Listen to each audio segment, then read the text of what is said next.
கீழ்வானம் வெள்ளென்று எருமை சிறுவீடு மேய்வான் பரந்தனகான் மிக்குள்ள பிள்ளைகளும் போவான் போகின்றாரை போகாமல் காத்து உன்னை கூவான் வந்து நின்னோம்.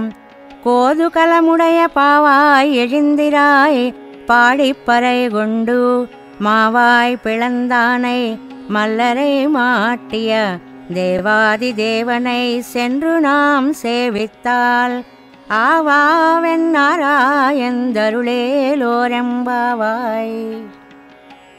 తూర్పు దిక్కంతయు ఆకాశం తెల్లవారింది. గేదెలు మంచు మేత మేయటానికై విడువబడినాయి. అవి మేతకై స్వేచ్ఛగా తిరుగాడుతున్నాయి. తోటి గోపికలందరూ శ్రీకృష్ణుడు చేరకముందుగానే అతని వద్దకు చేరవలెనని, అట్లు చేసినా అతడు చాలా సంతోషించునని తలస్తున్నారు. అందరూనూ కలిసి గోష్ఠిగా పోవుటే మంచిదని ఎంచి వారినందరినీ అచట నిలిపి నీ కొరకు వచ్చితిమి. నీకును అతనిని చేరుటకు కుతూహలముగానే ఉన్నది గదా, మరింక ఆలస్యమెందుకు?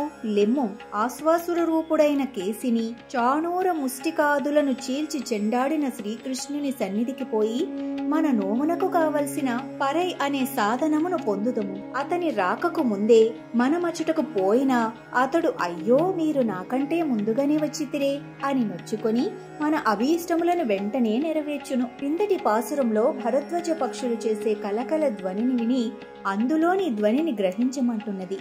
ఆమె సాయించిన మొత్తం తిరుప్పావై అంతా ధ్వని కావ్యమే. పైకి సాధారణ భాషగా కనపడినా అందులోని అంతరార్థం బహు విస్తృతమైనది. వేదోపనిషత్సారమైన ఈ గ్రంథ ఆంతర్యాన్ని ప్రతివారు ఎరిగి తీరవలసినదే అన్నది ఆండాళ్ తల్లి చెప్పినది. ఈ 8వ పాసురంలో శ్రీకృష్ణ భగవానుని అనుగ్రహ విశేషాన్ని సంపాదించిన ఒక పరిపూర్ణురాలైన గోపిక తెల్లవారిపోయినను ఇంకా లేవలేదని గమనించి ఆమెను లేచిన వారందరితో కలిసి గోదాదేవి మేల్కొల్పుతున్నది. ఇది 8వ పాసురము.